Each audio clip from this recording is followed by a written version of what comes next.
All right, kids. So continuing our online sessions, here I am reviewing all the content so far we have studied. हमने जितना content अब तक हमारी classes में cover किया है, एक क्विक ओवरव्यू दे रहा हूं। 1 मिनट 2 मिनट के अंदर एक क्विक ओवरव्यू दे रहा हूं। सर, हमने सबसे पहले अपने एएस के पेपर पैटर्न को पढ़ा था, एएस के पेपर पैटर्न के अंडरस्टैंड किया था। उसके बाद हमने सिलेबस को अंडरस्टैंड किया था कि सिलेबस क्या है हमारा। फिर हमने ये 3 सवाल रेस किए थे जो कि किसी भी अकाउंटिंग स्टूडेंट के लिए सबसे बेसिक सवाल होते हैं। Sir, what is accounting, why to do accounting, how to do accounting, accounting क्या होती है, क्यों करते हैं और कैसे करते हैं। ये 3 सवाल हमारे सामने थे, जिसमें से हम पहले 2 क्वेश्चंस के जवाब तो ले चुके थे कि सर अकाउंटिंग क्या होती है। Accounting recording of financial transaction से प्रिपरेशन ऑफ फाइनेंशियल स्टेटमेंट्स तक का नाम है। अकाउंटिंग के 2 मेन पोर्शन होते हैं, बुक कीपिंग और अकाउंटिंग। सर, अकाउंटिंग क्यों करते हैं? अकाउंटिंग इसलिए करते हैं ताकि किसी भी बिजनेस को पता चल सके कि उसका प्रॉफिट कितना है और उसकी फाइनेंशियल वर्थ पता चल सके। 2 स्टेटमेंट्स बनानी होती है, इनकम स्टेटमेंट और स्टेटमेंट ऑफ फाइनेंशियल पोजीशन। और इन दो स्टेटमेंट्स बनाने के लिए हमें टोटल 6 इंफॉर्मेशन चाहिए होती है, जिसे हम 6 नेचर ऑफ अकाउंट्स कहते हैं। 6 नेचर ऑफ अकाउंट्स में हमने एसेट्स पढ़ा था। 2 टाइप के एसेट्स पढ़े थे, current assets, non current assets. फिर एसेट के बाद हमने लाइबिलिटीज पढ़ी थी कि ये उधार होते हैं। 2 टाइप की लाइबिलिटीज पढ़ी थी, current liabilities and non current liabilities. उसके बाद हमने कैपिटल पढ़ा था बहुत डिटेल में कि सर कैपिटल ये अमाउंट है जो ओनर ने इन्वेस्ट की हुई है अपने बिजनेस में, और इसे हम इक्विटी भी कहते हैं। उसके बाद हमने सेपरेट अकाउंटिंग कॉन्सेप्ट पढ़ा था कि separate entity concept, separate accounting concept क्या होता है, जिससे हमारे सामने कॉन्सेप्ट आया था ड्राइंग्स का। ये 4th नेचर थी हमारी, हमने ड्राइंग्स को बहुत डिटेल में पढ़ा था। उसके बाद इनकम और रेवेन्यू को हमने पढ़ा। इनकम रेवेन्यू से रिलेटेड हमने सेल्स को पढ़ा था। सेल्स 2 टाइप की पढ़ी थी, कैश सेल्स और क्रेडिट सेल्स पढ़ी थी। और क्रेडिट सेल्स से रिलेटेड हमने ट्रेड रिसीवेबल्स पढ़े थे, राइट। उसके बाद हमने एक्सपेंसेस पढ़े थे। एक्सपेंसेस में पढ़ा कि भैया एक्सपेंसेस तो स्पेशल भी रिकॉर्ड होते हैं और नॉर्मल एक्सपेंस भी रिकॉर्ड होते हैं। स्पेशल एक्सपेंस से रिलेटेड हमने परचेजेस को पढ़ा था। परचेजेस हमने पढ़ा कि गुड्स खरीदने को परचेजेस कहते हैं। 2 टाइप की परचेजेस होती हैं, कैश और क्रेडिट। क्रेडिट परचेजेस से रिलेटेड हमने ट्रेड पेबल्स को पढ़ा था। उसके बाद हमने कुछ और कॉन्सेप्ट्स पढ़े थे छोटे छोटे, जिसमें इन्वेंट्री था कि अनसोल्ड गुड्स, जो गुड्स बच गए उन्हें इन्वेंट्री कहते हैं। 2 टाइप की इन्वेंट्रीज होती हैं, ओपनिंग इन्वेंट्री और क्लोजिंग इन्वेंट्री। उसके बाद हमने रिटर्न्स पढ़े थे कि गुड्स वापस कर देने को रिटर्न्स कहते हैं। हमें वापस आ गए कस्टमर की तरफ से तो सेल्स रिटर्न, हमने वापस कर दिए तो परचेज रिटर्न। और सबसे आखिरी में हमने कैरेज पढ़ा था, ट्रांसपोर्टेशन कॉस्ट। 2 टाइप की ट्रांसपोर्टेशन कॉस्ट, एक इनवर्ड्स एक आउटवर्ड्स। और फिर हमने सबसे आखिरी में ये ट्रेडिंग बिजनेस के गुड साइकिल पढ़े थे कि सर किसी भी ट्रेडिंग बिजनेस के लिए सबसे इंपॉर्टेंट चीज होती है ये गुड्स।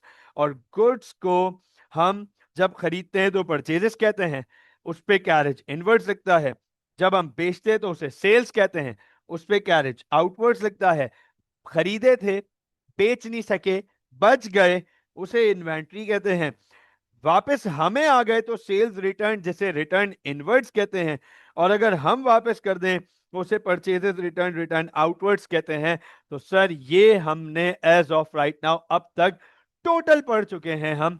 आज हम स्टार्ट करने जा रहे हैं एक बहुत इंपॉर्टेंट चैप्टर, एक बहुत इंपॉर्टेंट टॉपिक। टॉपिक का नाम है, गौर से देखिएगा, टॉपिक का नाम है इन्वेंट्री वैल्यूएशन। ये लीजिए बेटा, टॉपिक का नाम है हमारे पास इन्वेंट्री वैल्यूएशन। अब आप गौर से देखें, नोट कीजिएगा, आपने इन्वेंट्री ऑलरेडी पढ़ा हुआ है। आप सब ने ऑलरेडी इन्वेंट्री पढ़ा हुआ है कि सर इन्वेंट्री क्या होती है। अगर मैं इधर दोबारा सिर्फ वन लाइनर रिपीट कर दूं, ये देखिएगा, डायरेक्ट डाल के पॉइंट लिख दूं, inventory is the unsold goods, वो गुड्स जो कि बिजनेस बेच नहीं सका, बिजनेस के पास रह गए, उसे हम इन्वेंट्री कहते हैं। Inventory is the unsold goods. यहां पे पिछली ही क्लास से अगर कंटिन्यूएशन में देखो, लिंक देखो तो सर, गुड्स खरीदने को हम सब परचेजेस कहते थे, हमने गुड्स खरीदे तो परचेजेस कहलाए, गुड्स बेचे तो सेल्स कहलाए। लेकिन सर गुड्स बच गए, हम बेच नहीं सके, उसे हम इन्वेंट्री कहते हैं। अब इन्वेंट्री को वैल्यू करना पड़ता है, नोट कीजिएगा, इन्वेंट्री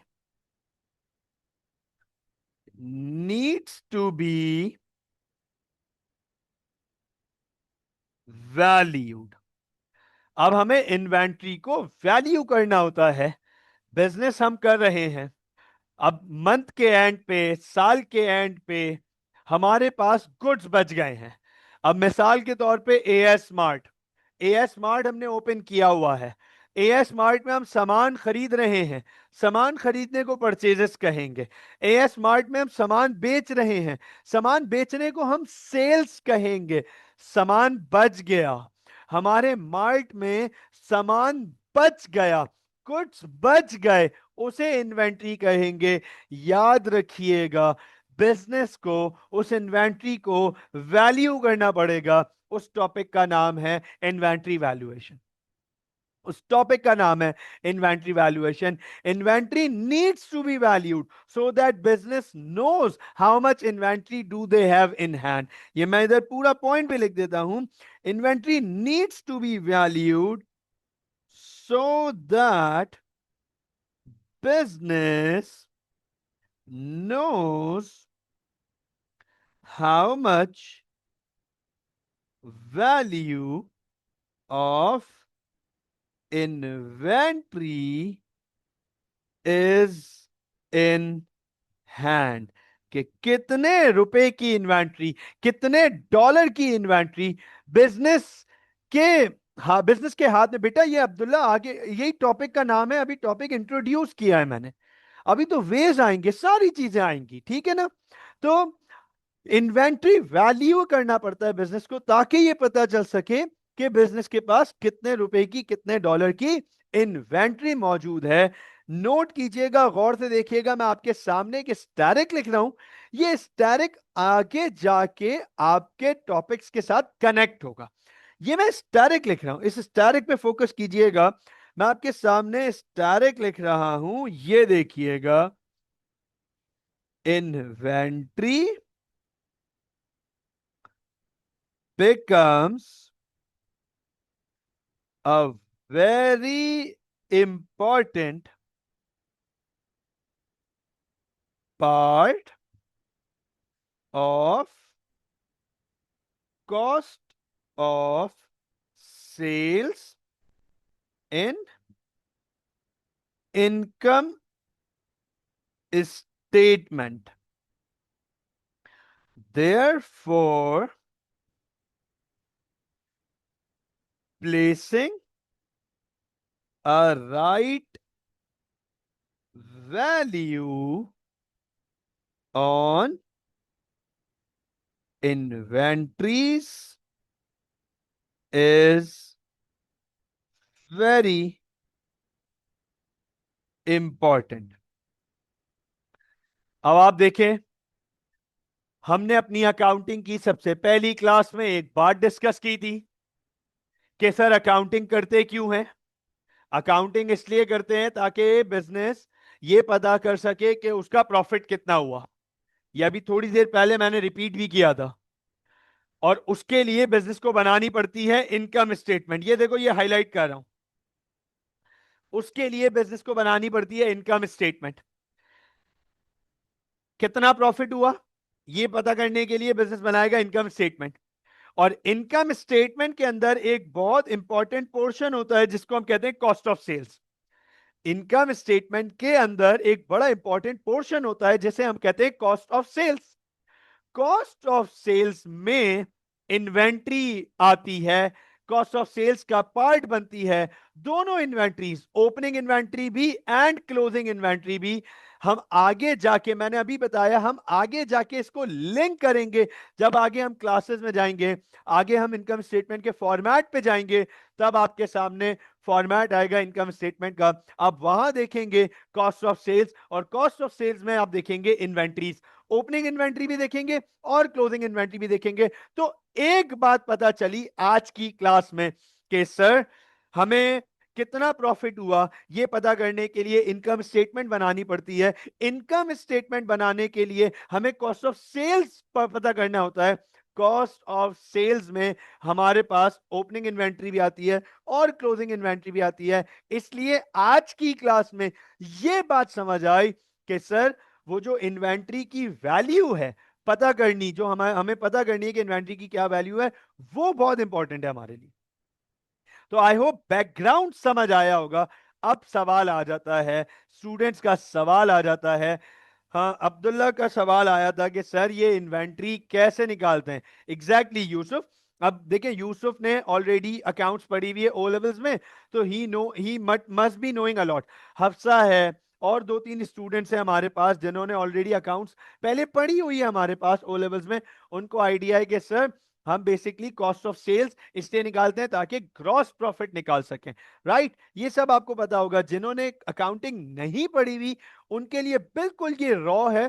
मैं बिल्कुल आप लोगों को केटर कर रहा हूं इस वक्त जिन्होंने अकाउंटिंग इससे पहले नहीं पढ़ी हुई, बिल्कुल रॉ कॉन्सेप्ट कि भाई ये चीज होती है हमारे पास। इसलिए इन्वेंट्री की वैल्यूएशन बहुत इंपॉर्टेंट होती है हमारे पास। Now here is the most important question, सबसे इंपॉर्टेंट सवाल यहां पर आ जाता है, हाउ टू वैल्यू इन्वेंट्री। ये सबसे इंपॉर्टेंट सवाल आ जाता है हमारे पास कि सर इन्वेंट्री हमारे पास कैसे वैल्यू करते हैं, how to value inventory. Abdullah कह रहे हैं sir debit balance, balance sheet से पता चलेगा ना इन्वेंट्री। बैलेंस शीट में कैसे आई इन्वेंट्री, बैलेंस शीट में इन्वेंट्री कैसे आई, इन्वेंट्री की वैल्यू वहां कैसे आई, वो कैलकुलेट करने का पार्ट है अब हमारा। इन बैलेंस शीट तक तो आ गई इन्वेंट्री, बैलेंस शीट तक कैसे आई, बैक एंड क्या हुआ, वो पार्ट है हमारा हाउ टू वैल्यू इन्वेंट्री। तो गौर से देखिएगा, अंडरस्टैंड कीजिएगा, मैं आपके सामने इसका जवाब लिखने जा रहा हूं। Inventory can be valued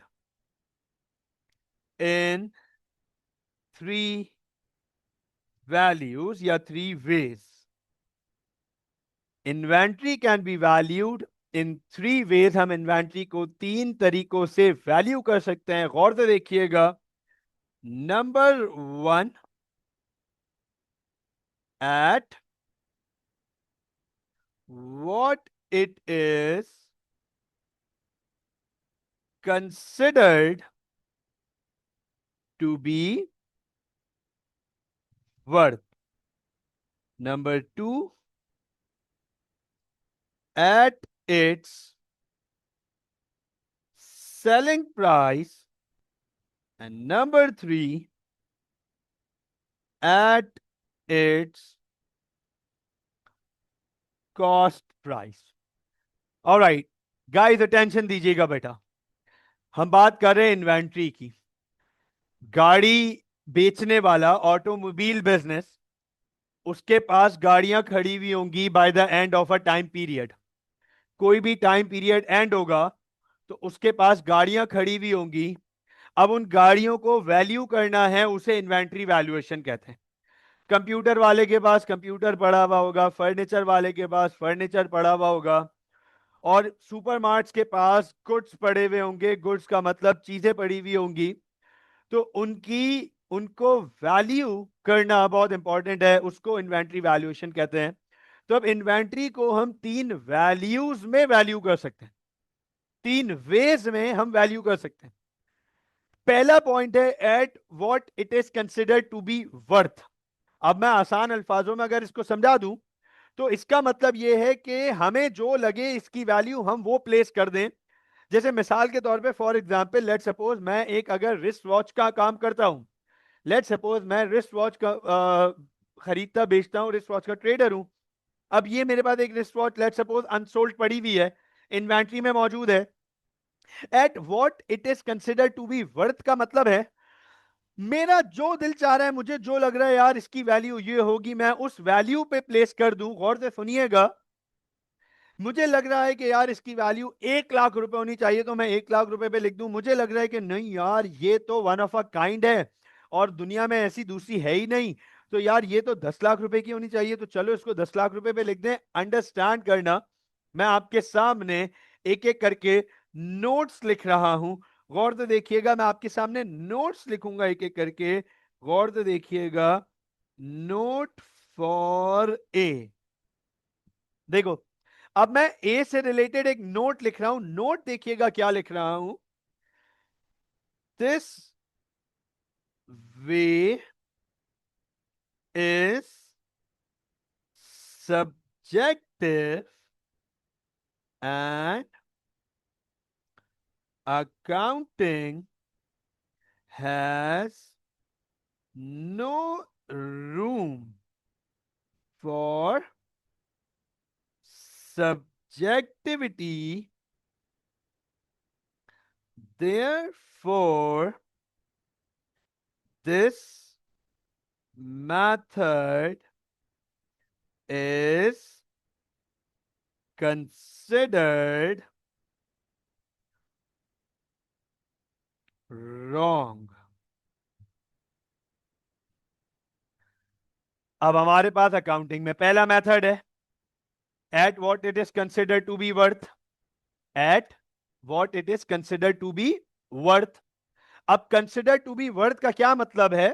consider to be worth का क्या मतलब है कि सर मुझे जो लग रहा है मैं वो वैल्यू प्लेस कर दूं। मिसाल के तौर पे फॉर एग्जांपल लेट सपोज मैं ऑटोमोबाइल बिजनेस हूं और मेरे पास एक करोला खड़ी हुई है। अब मेरे हिसाब से तो करोला की बहुत वैल्यू होगी, मैं तो बल्कि शायद उसको बोलूंगा कि यार ये दुनिया की आखिरी करोला है जो इस कंडीशन में मौजूद है। अकाउंटिंग कहता है कि ये जो at what it is considered to be worth वाली बात है कि आपको जो लगे वैल्यू है, ये मेथड ठीक नहीं है, इसकी अकाउंटिंग में कोई गुंजाइश नहीं है। अकाउंटिंग कहती है कि नहीं ये मेथड सही नहीं है क्योंकि ये सब्जेक्टिविटी है। सब्जेक्टिविटी का मतलब होता है आपका अपना ओपिनियन। सब्जेक्टिविटी का मतलब होता है आपका अपना ओपिनियन। तो अकाउंटिंग में ओपिनियन की कोई गुंजाइश नहीं है। आज आप अकाउंटिंग पढ़ना स्टार्ट किए हैं, अभी हमारी ये माशाल्लाह 6 क्लास है। आगे अकाउंटिंग की क्लास जाएंगी हमारी, तकरीबन आप समझ लें कि 100+ क्लासेस होंगी। तब जाके आपको रियलाइज होगा कि there is no place of opinion in accounting.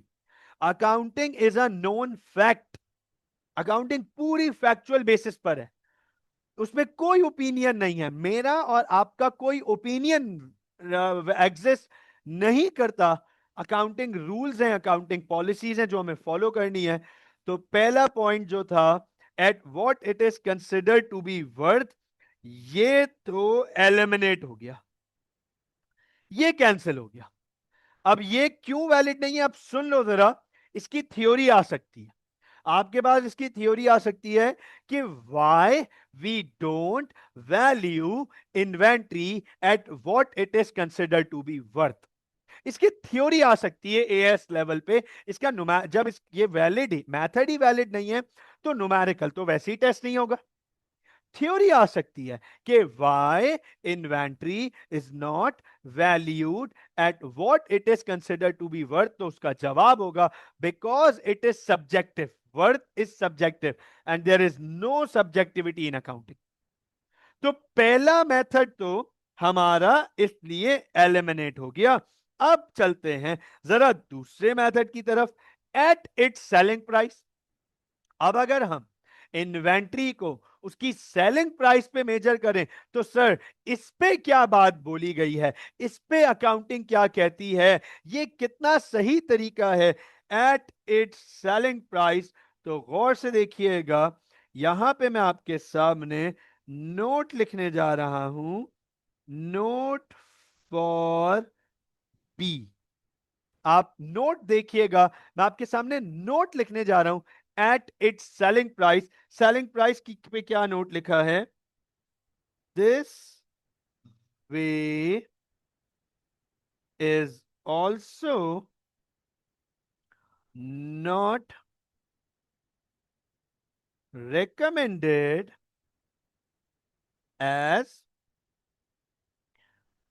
sales value also includes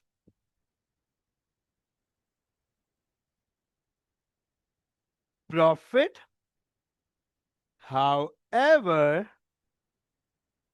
this profit has not yet realized as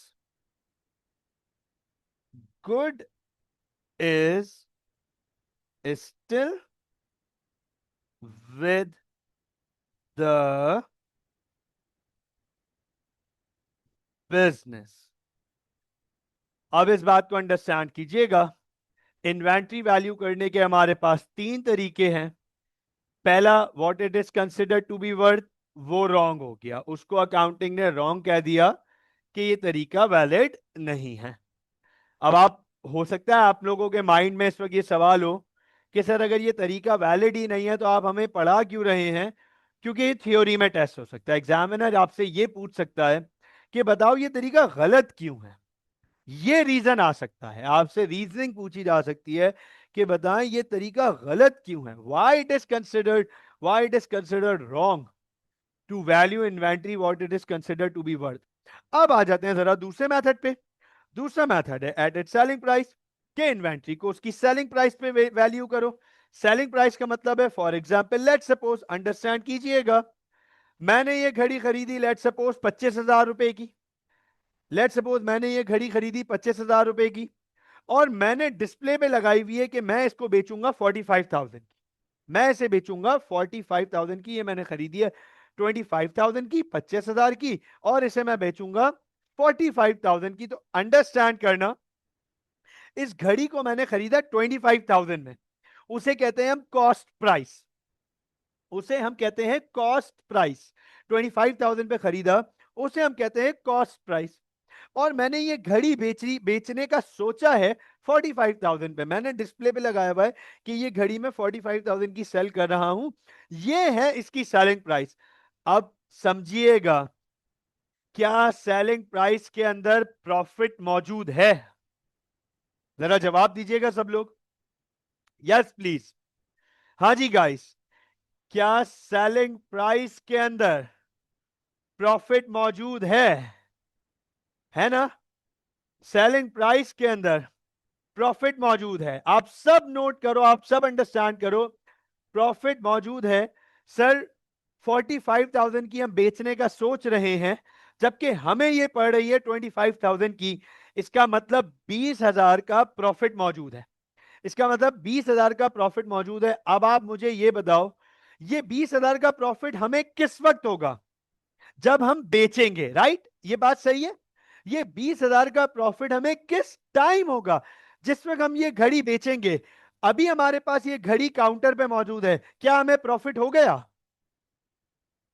yes please, yes please. अभी हमारे पास ये घड़ी काउंटर पे मौजूद है, बताओ भाई क्या हमें प्रॉफिट हो गया? व्हाट अबाउट अब्दुल्ला, अली, फातिमा, हमजा, इब्राहिम, मूसा, उमर, राव, सबी, साइद, यूसुफ। हाँ जी, क्या हमें प्रॉफिट हो गया? अभी अभी हमारे काउंटर में मौजूद है, नहीं हुआ है ना? सर अभी हमें प्रॉफिट नहीं हुआ, हमारे काउंटर पे मौजूद है।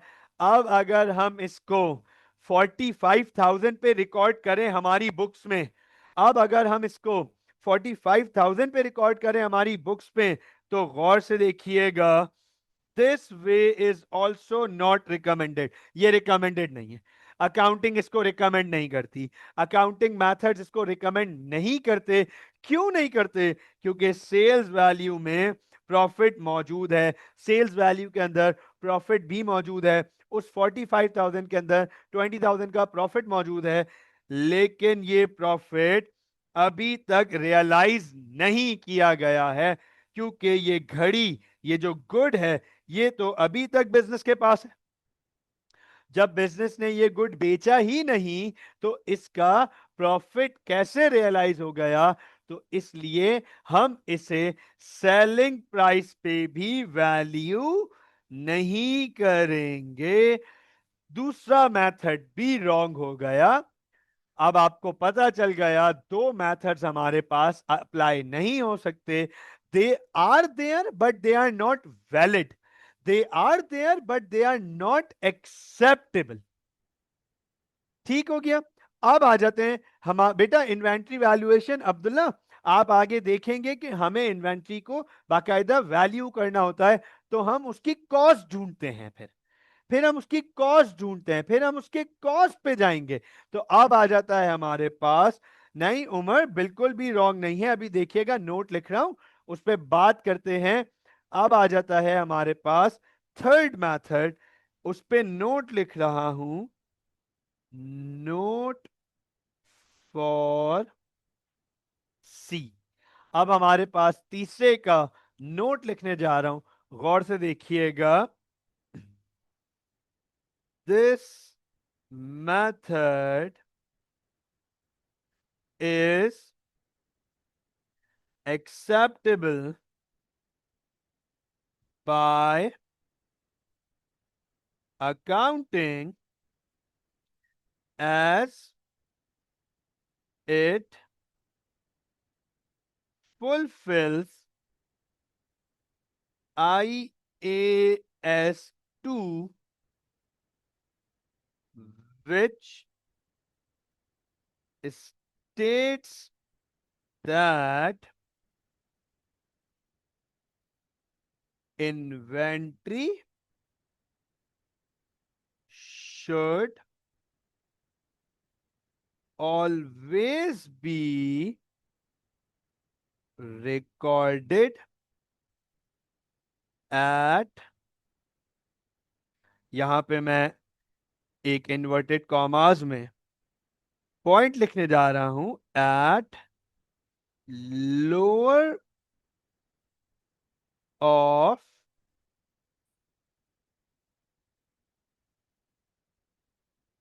कॉस्ट और NRV।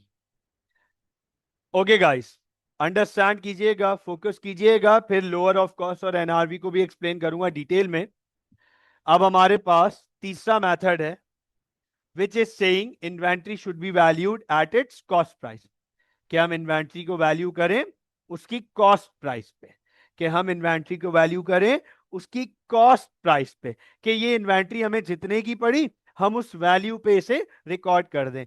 ये इन्वेंट्री हमें जितने की पड़ी हम उस वैल्यू पे उसे रिकॉर्ड कर दें। जैसे मिसाल के तौर पे, सर ये हमें 25,000 की पड़ी, 25,000 की, तो हम इसे 25,000 पे रिकॉर्ड करें कि ये हमें 25,000 की पड़ी है, द कॉस्ट प्राइस। अंडरस्टैंड कीजिएगा, अकाउंटिंग इस मेथड के बारे में क्या कहती है? अकाउंटिंग कहती है कि ये सही मेथड है। क्यों सही मेथड है, अब अंडरस्टैंड कीजिएगा। आप देखो ये क्या लिखा हुआ है, एज इट फुलफिल्स IAS 2। अब इससे पहले कि आप मुझसे पूछें कि सर ये IAS 2 क्या होता है, IAS का मतलब है इंटरनेशनल अकाउंटिंग स्टैंडर्ड्स। IAS का मतलब है इंटरनेशनल अकाउंटिंग स्टैंडर्ड्स। दुनिया भर के अकाउंटेंट्स ने दुनिया भर के अकाउंटेंट्स ने मिलके कुछ स्टैंडर्ड्स बनाए अकाउंटिंग के लिए। अंडरस्टैंड कीजिएगा, ये आईएएस ऑफिशियली ना आपके ओ लेवल्स का सिलेबस का पार्ट है, ना आपके एएस के सिलेबस का पार्ट है। आईएएस हम A2 में पढ़ते हैं, आईएएस हम A2 में पढ़ते हैं, लेकिन उसका लिंक हमें कहीं ना कहीं अकाउंट्स में मिलता जाता है। तो जहां जहां लिंक मिलता जाता है वहां वहां मैं स्टूडेंट्स को बताता रहता हूं कि देखो भाई ये फला आईएएस का लिंक है, ये फला आईएएस का लिंक है। तो आईएएस बहुत सारे हैं, उसमें आ जाता है हमारे पास IAS, international accounting standard 2। IAS number 2 हमारे पास इन्वेंट्री की बात करता है। IAS 2 covers the topic of inventory, और IAS 2 में अकाउंटेंट्स ने ये बात कही, IAS 2 में अकाउंटेंट्स ने ये बात कही कि जो इन्वेंट्री है उसे हमेशा रिकॉर्ड करना है, हमेशा रिकॉर्ड करना है, हमेशा वैल्यू करना है दो चीजों के बीच में, दो चीजों के बीच में। उसकी कॉस्ट देखो और उसकी एनआरवी देखो। ये देखो मैं आपके सामने लिख रहा हूं, कॉस्ट और एनआरवी, ये हाईलाइट कर रहा हूं। अकाउंटेंट्स ने कहा, IAS 2 में ये बात कही कि कभी भी इन्वेंट्री को वैल्यू कर रहे हो तो दो चीजें देखो, उसकी कॉस्ट देखो और उसकी एनआरवी देखो। उसकी कॉस्ट देखो और उसकी एनआरवी देखो। और बेटा अभी एक्सप्लेन कर रहा हूं, मेरा बच्चा एक्सप्लेन कर रहा हूं उसको। उसकी कॉस्ट देखो और उसकी एनआरवी देखो। अभी तक एनआरवी मैंने एक्सप्लेन नहीं किया, राइट?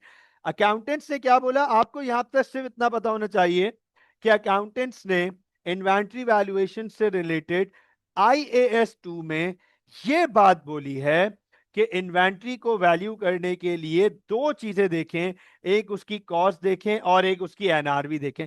यह बात समझ आ रही है? ये बात सबको समझ आई? Yes please. ये बात सबको समझ आई? इधर तक इतनी बात समझ आई कि अकाउंटेंट्स ने IAS 2 में इतनी बात लिखी है कि इन्वेंट्री को वैल्यू करते वक्त दो चीजों को देखो, एक उसकी कॉस्ट और एक उसकी एनआरवी, और इन दोनों में से जो कम हो, कॉस्ट कम हो तो कॉस्ट पे रिकॉर्ड कर दो, एनआरवी कम हो तो एनआरवी पे रिकॉर्ड करो। ये बात अकाउंटेंट से बोली। मुझे बताओ एनआर बेटा, अभी एनआरवी 5 2 4 मिनट सबर तो करें, एनआरवी सामने लेकर आ रहा हूं, क्यों आगे जा रहे हैं? मैं तो सिर्फ इतना पूछ रहा हूं कि ये वाली बात समझ आई कि इन्वेंट्री वैल्यू करते हुए दो चीजों को देखना है, एक उसकी कॉस्ट और एक उसकी एनआरवी। पहले पहले बता दो, ये क्लियर हुआ? Give me a thumbs up अगर ये बात क्लियर है। Give me a thumbs up अगर ये बात क्लियर है। Yes please, yes please, let me know. आप मैसेज के थ्रू भी बता सकते हैं, yes sir, yes sir. Okay, perfect. यहां तक ये बात हमें समझ आ गई कि इन्वेंट्री को वैल्यू करते हुए दो चीजों को देखना है, एक उसकी कॉस्ट और एक उसकी एनआरवी, राइट? अब स्टूडेंट पूछते हैं कि सर ये एनआरवी क्या चीज है? तो अंडरस्टैंड कीजिएगा, मैं आपके सामने लिख रहा हूं, फिर इसकी एग्जांपल्स भी दूंगा तो आपको बात समझ आएगी। मैं आपके सामने एनआरवी की डेफिनेशन लिखने जा रहा हूं, गौर से देखिएगा। एन आर वी, इसको फुल फॉर्म में कहते हैं हम, इसको हम फुल फॉर्म में कहते हैं नेट रियलाइजेबल वैल्यू। ये देखें, एनआरवी का फुल फॉर्म है नेट रियलाइजेबल वैल्यू। एनआरवी का फुल फॉर्म है नेट रियलाइजेबल वैल्यू। ये है एनआरवी का full form, net realisable value. अब सवाल आता है स्टूडेंट्स का कि सर ये नेट रियलाइजेबल वैल्यू क्या है? What is this net realisable value? तो गौर से देखिएगा, it is the expected selling price minus any repairs cost to bring goods in sellable conditions। अब अंडरस्टैंड कीजिएगा कि सर नेट रियलाइजेबल वैल्यू क्या है, एनआरवी क्या है। कुछ प्रोडक्ट्स ऐसे हो सकते हैं कि जो डैमेज हो जाएं, हमने मंगाए थे, हमने मंगाए उन्हें, हमारे पास पड़े हुए थे, अब वो डैमेज हो गए। अब आप मुझे एक बात बताओ, क्या डैमेज प्रोडक्ट हम सेल कर सकते हैं? क्या डैमेज प्रोडक्ट हम सेल कर सकते हैं? नहीं नहीं नहीं बेटा, नेट रियलाइजेबल वैल्यू ही था, नेट रेजिडुअल वैल्यू नहीं था, नहीं। नेट रियलाइजेबल वैल्यू होता है ये। हाँ जी। आप सब मुझे बताएं, क्या हम डैमेज प्रोडक्ट सेल कर सकते हैं? Are we able to sell damage products? Can we sell damage products? नहीं बेच सकते ना। अब डैमेज प्रोडक्ट को रिपेयर कराना पड़ेगा। जैसे मिसाल के तौर पे हमने ये घड़ी मंगवाई, हमने ये घड़ी खरीदी, अब हमारे पास ये घड़ी आ गई है, लेकिन हाँ हाँ एमर, शायद कुछ प्रोडक्ट्स ऐसे होते हैं कि जो लो प्राइस पे भी डैमेज होके नहीं बिके। कुछ प्रोडक्ट्स ऐसे होंगे जो डैमेज हो गए तो वो लो प्राइस पे भी नहीं सेल होंगे, उसे आपको रिपेयर ही कराना पड़ेगा। ठीक है ना? अब अंडरस्टैंड कीजिएगा, हमने ये घड़ी मंगाई और ये घड़ी खराब हो गई है। लेट सपोज इस घड़ी का शीशा टूट गया है, या इसकी मशीन में कुछ प्रॉब्लम आ गया है, या इसकी बेल्ट कट गई है। अब ये सेलेबल कंडीशन में नहीं है, let suppose it is right now, let suppose in not saleable condition. तो अब हमें इसको सेलेबल कंडीशन में लाने के लिए हमें इसको रिपेयर्स कराने पड़ेंगे। तो इसका मतलब ये, इस घड़ी के ऊपर गौर से देखिएगा, कुछ ना कुछ रिपेयर्स कॉस्ट लगेंगी। इस घड़ी के ऊपर कुछ ना कुछ रिपेयर कॉस्ट लगेगी। और रिपेयर कॉस्ट होने के बाद, रिपेयर कॉस्ट लगने के बाद जब इसको रिपेयर करा दिया, जब जाहिर सी बात है जब इसको रिपेयर करा दिया, तो अब ये सेलेबल कंडीशन में आ गई। ये देखो, repair cost to bring goods in saleable condition. हमने इसको रिपेयर करा दिया तो ये सेलेबल कंडीशन में आ गई। राइट। अब बताओ, सेलेबल कंडीशन में आ गई तो इसकी एक एक्सपेक्टेड सेलिंग प्राइस भी रखेंगे। अब इसकी एक एक्सपेक्टेड सेलिंग प्राइस होगी कि यार चलो रिपेयर होने के बाद ये इतने का सेल हो जाएगी। राइट। जब रिपेयर होने के बाद ये इतने का सेल हो जाएगी, वो है एक्सपेक्टेड सेलिंग प्राइस। तो कितने की सेल हो सकती है, और उसे सेलेबल कंडीशन में लाने के लिए जो कॉस्ट है उसे माइनस करना कर पड़ेगा, तब जाके हमें एनआरवी मिलता है। तो NRV is equal to selling price minus repairs cost. तो ये है एनआरवी। अब आप मुझे बताएं, क्या आप लोगों को एनआरवी समझ आ गया? एनआरवी समझ आया कि एनआरवी क्या चीज है? What is NRV? ये बात समझ आ गई? यस प्लीज, ये बात समझ आई। हम उसे कितने की बेच सकते हैं रिपेयर होने के बाद? ये हो गई हमारे पास। अच्छा, मैं यहां पे एक चीज फुल फॉर्म में एक चीज पूरी लिख देता हूं। ये देखें, मैं यहां पे ये भी पूरा लिख देता हूं। एनआरवी का मतलब है एक्सपेक्टेड सेलिंग प्राइस, कि ये हमारी एक्सपेक्टेशन है कि इतने की ये सेल होगी, एक्सपेक्टेड सेलिंग प्राइस। लेकिन उसके उसके अब्दुल्ला, थ्रो योर क्वेश्चन बेटा। अगर मुझे लगेगा कि ये टॉपिक के साथ साथ ही एक्सप्लेन हो रहा होगा तो मैं कर दूंगा बेटा। सर वो ये इन सब का इन्वेंट्री की वैल्यू से क्या ताल्लुक है? ओके ओके, 2 मिनट दीजिएगा, अभी मैं इसको एक्सप्लेन कर देता हूं। 2 मिनट दीजिएगा, अभी एक्सप्लेन कर देता हूं। अच्छा, एनआरवी क्या है? हमारी एक्सपेक्टेड सेलिंग प्राइस, और उस पे कोई भी हमारे एक्सपेक्टेड रिपेयर्स कॉस्ट होंगे, ये देखिएगा, माइनस एक्सपेक्टेड रिपेयर कॉस्ट। तब जाके हमारे सामने एनआरवी आएगी।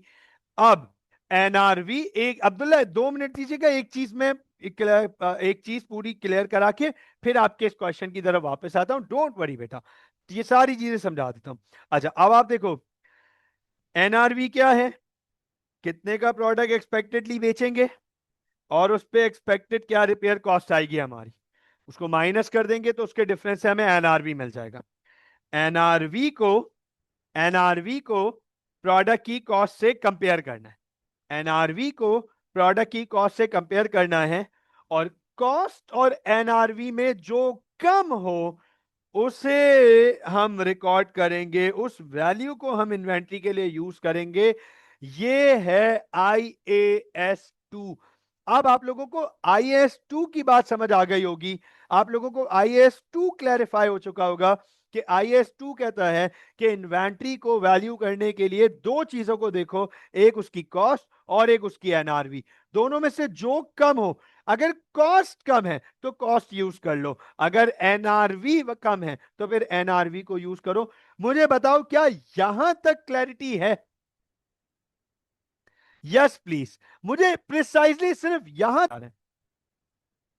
Okay get, so continuing are the concept of lower of cost और एनआरवी। तो एनआरवी आप लोगों को सबको समझ आ गया कि it is expected selling price minus any expected repair cost. Students कहते हैं कि सर अगर इसकी कोई न्यूमेरिकल कैलकुलेशन आ जाए, कुछ एग्जांपल्स आ जाए सामने, तो और समझ आ जाएगी बात। क्यों नहीं, बिल्कुल। अभी आपके सामने न्यूमेरिकल आपके सामने लेकर आ जाता हूं, फोकस कीजिएगा, गौर से देखिएगा। ऑलराइट, सबसे पहले एग्जाम्पल ले रहा हूं।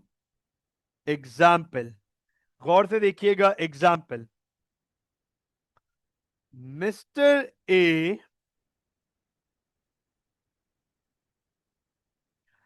on January 1st, 2025, Mr. A purchased 5 cell phones, each to be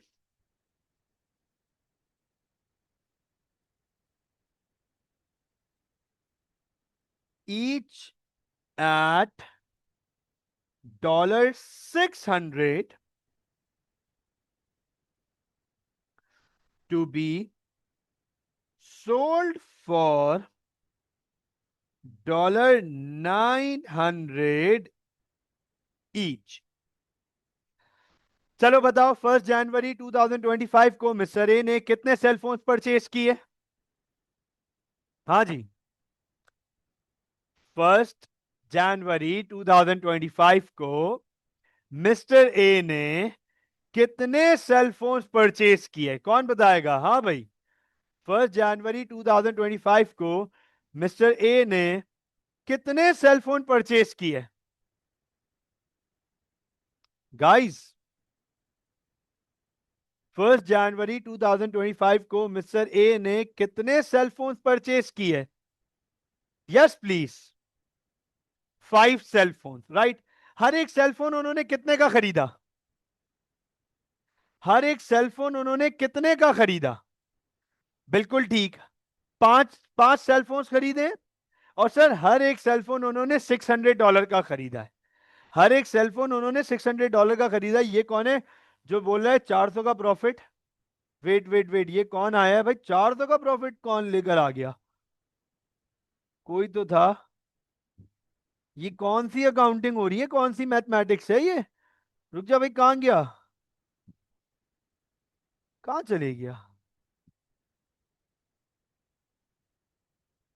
गायब हो गया? किसी ने लिखा 400 का प्रॉफिट, उसका मैसेज का मैसेज डिलीट कर दिया। ओए देख कैसे लोग हैं यार, मैसेज डिलीट कर दिया, कैसे लोग हैं? वाह यार वाह, होशियारी चेक करें आप, मैसेज डिलीट कर दिया। बहरहाल चलो, अच्छा मसला नहीं है, रिकॉर्ड हो रहा है। ठीक है, अब अंडरस्टैंड करना, अब अंडरस्टैंड करना। नहीं नहीं नहीं, अभी आप लोग जो भी कह रहे हो ना, प्रॉफिट, प्रॉफिट तब होगा जब ये बेचेंगे। भाई बेचने तो दो पहले मिस्टर ए को, अभी तो मिस्टर ए ने खरीदे हैं, अभी तो मिस्टर ए ने खरीदे हैं। अंडरस्टैंड कीजिएगा।